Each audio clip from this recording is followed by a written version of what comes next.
Selamat datang di channel Ye Chen Ping Mania. Penguasa Istana Naga Langit bab 4383 sampai bab 4385. Terima kasih kepada semuanya yang sudah like dan subscribe. Semoga selalu diberikan kesehatan dan kesuksesan. Tidak ada cara bagi kalian untuk mencerna benda ini sepenuhnya jika kalian menghirupnya terlalu banyak dan kalian tidak mengolah teknik api, apalagi Demon Supreme Fire. Ningxi selesai berbicara dan menyingkirkan kuali tungku itu. Tepat saat Ningxi selesai berbicara, tiba-tiba seluruh tubuhnya membeku karena dia telah mendeteksi aura Chen Ping. Bau Chen Ping, orang ini secara mengejutkan tidak berlari jauh sama sekali. Kasim Ning, ayo cepat dan kejar dia. Kultivator berpakaian hijau juga merasakan aura Chen Ping dan berkata dengan penuh semangat. Tunggu. Ningxi melambaikan tangannya, langsung menghentikan kultivator iblis itu, lalu sedikit mengernyit, Chen Ping ini bukan orang bodoh. Tadi tidak ada satupun dari kita yang merasakan auranya. Tapi sekarang dia tiba-tiba muncul. Apa maksudnya ini? Apa yang dilambangkannya? Tanya kultivator berpakaian hijau itu dengan tak percaya. Maksudnya Chen Ping ini sengaja memancarkan auranya hanya agar kita bisa menemukannya. Sepertinya dia sudah lama siap dan menunggu kita untuk pergi. Ningxi membaca pikiran Chen Ping hanya dengan sekali pandang. Harus dikatakan bahwa orang ini, Ningxi, juga bijaksana dan mengenal Chen Ping seperti punggung tangannya. Lalu, beraninya Chen Ping menunggu kita pergi? Mungkinkah dia sudah menemukan pembantu? Kita ini banyak sekali, kita tetap harus takut padanya. Bahkan jika dia sudah menemukan penolong, di seluruh benua timur, berapa banyak orang yang setara dengan Pangeran Ning? Kultivator berpakaian hijau itu menepuk punggung Ningxi. Tentu saja aku tidak takut padanya, dia sengaja memprovokasiku. Sudut mulut Ningxi terangkat, lalu dia menuju ke arah aroma Chen Ping. Belasan pembudidaya iblis pun buru-buru mengejarnya dari dekat. Faktanya, Chen Ping telah tahu bahwa dia akan menduga bahwa dia sengaja memperlihatkan aromanya dan kemudian membujuknya. Tetapi Chen Ping tetap melakukannya, karena dia juga mengerti Ningxi. Ningxi adalah orang yang sangat arogan, bahkan jika dia tahu bahwa dia sengaja memberikan napasnya untuk memikatnya, Ningxi belum tentu akan datang. Chen Ping dan Ningxi dapat dikatakan saling memahami. Hanya kekuatan Underchild Chen Ping dan Ningxi yang sebenarnya, mereka tidak saling kenal. Ningxi sedang dalam perjalanan, seluruh aura tubuhnya melonjak, dan bahkan ada banyak aura hitam di sekitar tubuhnya. Dia juga memperlihatkan seluruh auranya, mengira bahwa dia tahu Chen Ping tidak akan melarikan diri meskipun dia tahu Chen Ping akan datang. Kali ini, saatnya bagi mereka berdua untuk memahami dendam mereka. Ki hitam yang tak berujung perlahan mengembun menjadi selusin pedang panjang, yang semuanya tergantung tinggi di atas kepala Ningxi. Pada saat ini, Ningxi sudah siap bertarung. Karena Chen Ping sudah mempersiapkan dirinya sejak lama, Ningxi juga harus bersiap terlebih dahulu. Dan pada saat ini, Chen Ping yang berada di dasar laut merasakan aura Ningxi yang telah meletus dan tahu bahwa orang ini telah tiba. Di mata Chen Ping, niat membunuh yang kental melonjak. Setelah sekian lama, memang sudah waktunya baginya untuk memahami dendam yang telah ia simpan selama ini terhadap Ningxi. Orang yang tinggal di alam surgawi, Chen Ping selalu merasa seperti ancaman. Tak lama kemudian, Ningxi tiba di lokasi Chen Ping bersama belasan pembudidaya iblis. Pada saat ini, angin dan ombak di permukaan laut mati itu tenang, tanpa satu gelombang pun. Saat Ningxi mengamati dasar laut, dia tahu bahwa Chen Ping ada di dalam laut, dan ketenangan laut saat ini adalah tanda sebelum badai. Indra keilahian Ningxi terus meluas sampai ke dasar laut. Posisi Chen Ping langsung dikunci oleh Ningxi. Orang ini sebenarnya bersembunyi di dasar laut lagi, tanpa menyadari bahwa kita sudah menemukannya sejak lama. Si bodoh ini, kita menemukannya terakhir kali dia bersembunyi di dasar laut. Kali ini dia bahkan kembali. Apakah dia pikir laut mati ini bisa menghentikan kita?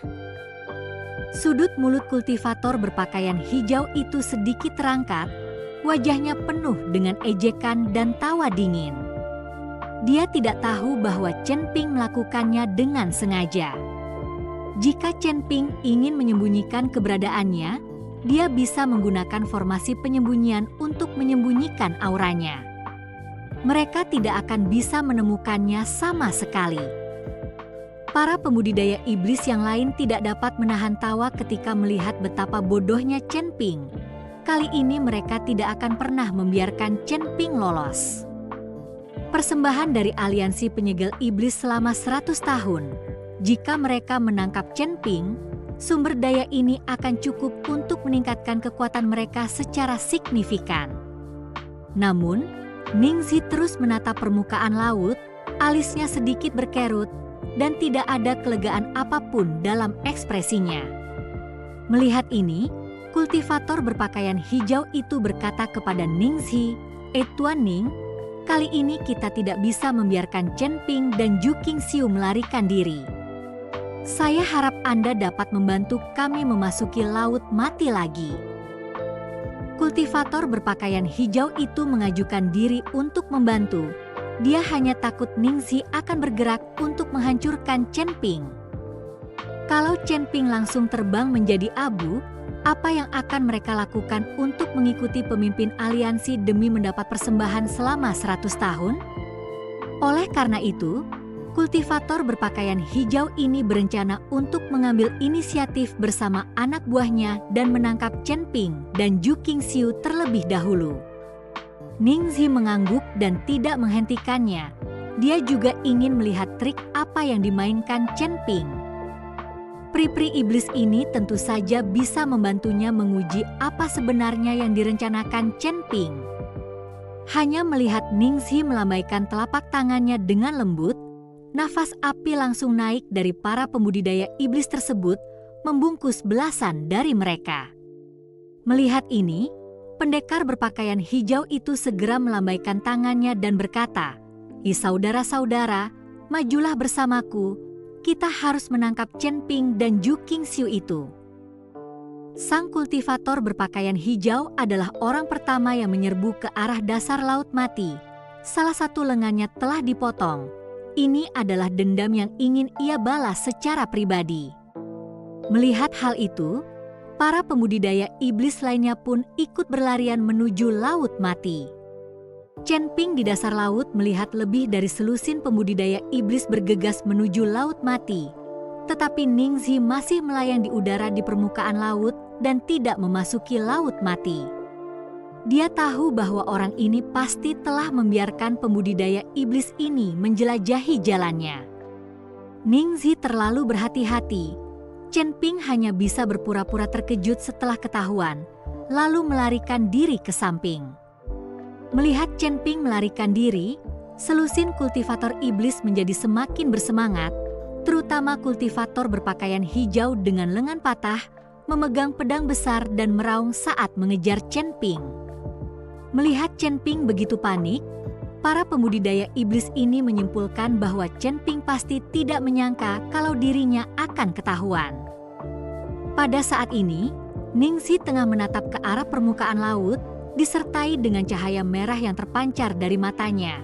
Cahaya itu menyinari laut. Situasi di dasar laut secara mengejutkan terlihat di matanya saat ini. Bahkan ekspresi panik Chen Ping, dia melihatnya dengan jelas. Melihat ekspresi panik Chen Ping, sudut mulut Ningxi sedikit terangkat. Tidak tahu apakah itu rasa puas diri atau ejekan.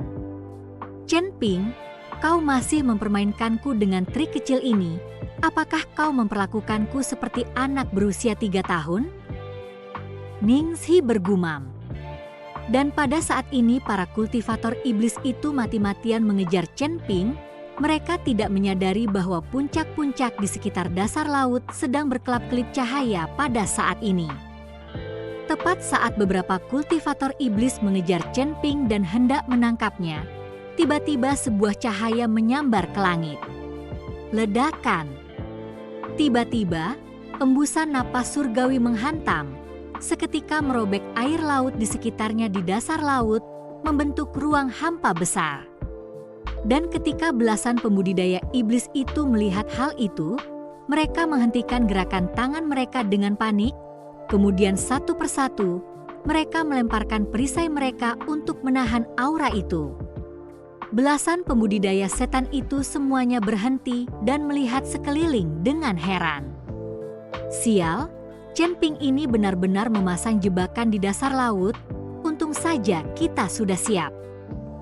Sang kultivator berpakaian hijau mengumpat dan berkata. Namun, setelah aura itu meledak, jejak Chen Ping telah lama menghilang dan dasar laut dikelilingi oleh kegelapan. Sekitar selusin pembudidaya iblis merasakan aura api di tubuh mereka melemah dan tidak berani berlama-lama di dasar laut, sehingga mereka hanya bisa dipaksa untuk bergegas ke permukaan. Jika aura api menghilang, maka mereka akan berubah menjadi tulang-tulang putih di tengah laut mati. Pangeran Ning, Chen Ping memang punya jebakan di dasar laut, tapi jebakan itu tidak membahayakan kita. Jebakan itu hanya membuat orang ini bisa melarikan diri. Setelah kultivator berpakaian hijau bergegas keluar dari laut, dia berkata kepada Ningxi, "Melarikan diri?" Sudut mulut Ningxi terangkat. Dia tidak akan melarikan diri. Aku mengenalnya. Ningxi tahu bahwa tidak mungkin bagi Chen Ping untuk melarikan diri. Karena dia telah bersusah payah memancingnya ke sini, bagaimana mungkin dia bisa melarikan diri? Adapun ledakan aura yang tiba-tiba itu memang jebakan yang dibuat oleh Chen Ping. Hanya saja jebakan itu tidak sesederhana itu. Kalau Chen Ping membuat jebakan yang bahkan tidak bisa menghadapi para kultivator iblis di depannya, Ningxi tidak percaya bahwa Chen Ping berani memikat dirinya sendiri ke sini sama sekali. Chen Ping juga benar-benar tidak meledakkan kekuatan arai penakluk iblis. Barusan hanya meledakkan formasi sihir kecil. Dia bermaksud mencegah Ningxi menemukan arai penakluk iblisnya. Jadi dia memasang begitu banyak formasi kecil sebelumnya yang digunakan untuk membingungkan mereka. Ngomong-ngomong, saat ini baik Chen Ping maupun Ningxi tengah menebak-nebak apa yang sedang dipikirkan satu sama lain. Kalau orang lain, mungkin mereka sudah tertipu sejak lama dan langsung terjun ke laut mati. Namun, Ningxi sangat tenang. Meskipun dia sangat ingin membunuh Chen Ping, dia tetap menganalisis situasi dengan tenang. Setelah Chen Ping berhasil memaksa mundur para kultivator iblis itu, dia juga menunggu tindakan Ningxi. Dia tidak membunuh belasan kultivator iblis itu hanya untuk menjebak Ningxi. Jika dia bergerak dan membunuh semua pembudidaya iblis itu, sudah dapat diduga bahwa Ningxi akan menoleh dan melarikan diri. Orang ini, dia tidak punya harga diri sama sekali. Begitu dia melihat situasi tidak tepat, dia akan memalingkan kepalanya dan lari. Dia tidak akan ragu sedikit pun. Adapun wajah dan martabat, mereka tidak berharga di mata Ningxi, dan nyawanya adalah yang paling berharga. Setelah mengikuti Chen Ping begitu lama, karakter Ningxi juga dipahami oleh Chen Ping. Melihat orang itu Ningxi tidak melakukan gerakan sedikit pun, Chen Ping sedikit cemas. Lagi pula, formasi sebesar itu bukan semenit atau sedetik pun, itu konsumsi yang besar. Jika Ningxi ini lambat memasuki formasi penakluk iblis, Chen Ping tidak akan bisa terus menghabiskan waktu bersamanya. Karena kamu tidak mengambil inisiatif, maka akulah yang mengambil inisiatif. Chen Ping tahu bahwa dia harus menemukan sesuatu yang menarik untuk membuat Ningxi tertarik. Maka, Tubuh Chen Ping dengan dahsyat melesat keluar dari laut, aura tubuhnya tiba-tiba meletus, lalu dia pun menepukkan telapak tangannya. Telapak tangan Chen Ping, secara mengejutkan, secara langsung menyebabkan seluruh langit yang menggantung berkobar, dan beberapa naga api mulai mengaum, sebelum menuju ke arah Ningxi dan yang lainnya. Dalam radius puluhan mil, guntur bergemuruh dan awan hitam menutupi area tersebut saat petir menyambar dari langit. Dengan asal-muasal api yang dipadukan dengan asal-muasal guntur dan kilat, Chen Ping langsung meledak dengan kekuatan tempur yang luar biasa sejak awal. Tatapan mata Chen Ping tajam, aura dalam tubuhnya dilepaskan tanpa ragu-ragu, bahkan meninggalkan segalanya. Sepertinya dia berencana untuk memperjuangkan hidupnya. Chen Ping harus bersikap tanpa syarat seperti ini agar Ningxi tahu bahwa kali ini Chen Ping berencana untuk memperjuangkan hidupnya. Saat menjalankan cara ini, tubuh Chen Ping terbungkus dalam tubuh emas yang tidak dapat dipecahkan. Ningxi menatap tubuh emas abadi Chen Ping. Wajahnya sulit dilihat. Saat dia berada di dunia sekuler, dia juga pernah menderita tubuh emas abadi Chen Ping. Chen Ping, apakah ini satu-satunya cara yang kau miliki? Jika ini satu-satunya cara yang kau miliki, maka kau tidak pantas mendapatkan tanganku. Ningxi menatap Chen Ping dan berkata sambil mendengus dingin. Meskipun serangan pertama Chen Ping bersumber dari api dan petir, dengan naga api dan petir menyerang pada saat yang sama, Ningxi tetap tidak memperdulikannya. Saya punya lebih banyak cara.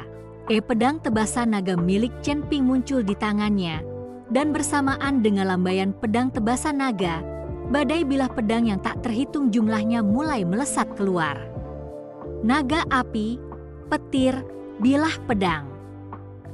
Chen Ping sendiri, kekuatan yang meletus pasti lebih dari sekadar alam penyeberangan. Para kultivator iblis yang belum melihat serangan Chen Ping, semuanya terkejut saat melihat pemandangan ini. Bagaimanapun, tingkatan Chen Ping hanyalah tingkat ketujuh dari alam penampakan transisi. Namun kekuatan serangan ini telah mencapai alam Mahayana. Semua pembudidaya iblis telah mengambil berbagai cara untuk mempertahankan diri. Mereka berlindung di belakang Ningxi. Bersambung.